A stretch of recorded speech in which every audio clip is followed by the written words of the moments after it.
From the JAMA Network, this is the JAMA Medical News Podcast, discussing timely topics in clinical medicine, biomedical sciences, public health, and health policy, featured in the medical news section of JAMA. Welcome to this news roundup. I'm Jennifer Abbasi, Director of JAMA Medical News. I have an exciting update for you. We'll now be bringing you these updates weekly on Fridays instead of monthly. So that means more medical news that you can use. On today's show, we're discussing new data on trends in childhood peanut allergy. Staff writer Samantha Anderer is here to tell us about these findings. Sammy, thanks for being here. Thanks, Jen. So you reported on a new study published in Pediatrics that looked at how peanut allergies have shifted following changes to feeding recommendations. What did you learn? Yeah, so peanut allergies have shifted a lot in the U.S. since the beginning of the 21st century. From 1997 to 2008, they more than doubled. A 2018 study found that approximately 2% of children had a peanut allergy. But the new study I reported on found that recently, peanut allergies have been on the decline. In particular, the researchers examined the incidence of immunoglobulin-mediated food allergies after the release of new guidelines from health organizations, including the American Academy of Pediatrics. The backstory is that in the early 2000s, AAP guidelines recommended that caregivers avoid feeding children peanuts until age 3 years. But given limited clinical evidence, they revoked this recommendation in 2008.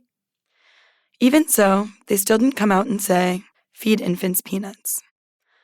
Then, in 2015, the results of the landmark Learning Early About Peanut Allergy, or LEAP, trial were published. This randomized clinical trial revealed that early, sustained introduction of peanuts was associated with a reduced risk for peanut allergy. Today, guidance suggests proactively introducing infants to peanuts around 6 months of age. And it seems that this recommendation may be working. The new study in Pediatrics found a 33% decline in peanut allergies after 2015, when the AAP and other organizations started recommending proactive early feeding of peanuts. So, Sammy, why is it that peanut allergies were on the rise to begin with? Good question. The mechanisms behind food allergies are complex and not fully understood. Experts told me that some of the potential reasons why peanut allergies became more common include greater cleanliness, aka the hygiene hypothesis, changes in diets, and increases in antibiotic use. All of these things influence the gut microbiota, which can affect how the body responds to potential allergens.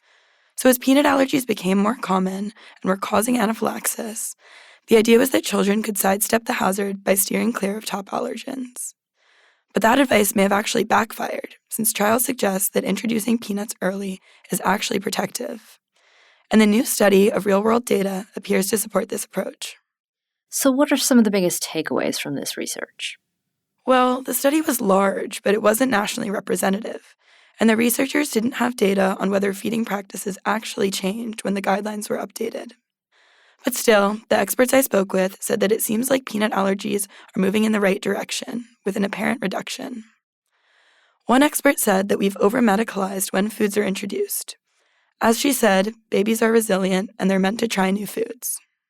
Thanks, Sammy. It's been really interesting to see how the guidance has changed for first foods over the years and how clinical trials are now informing it.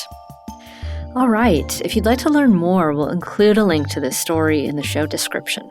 And you can find all of our stories at jamamedicalnews.com. That's it for this JAMA Medical News Summary. I'm Jennifer Abbasi. To follow this and other JAMA Network podcasts, please visit us online at jamanetworkaudio.com or search for JAMA Network wherever you get your podcasts.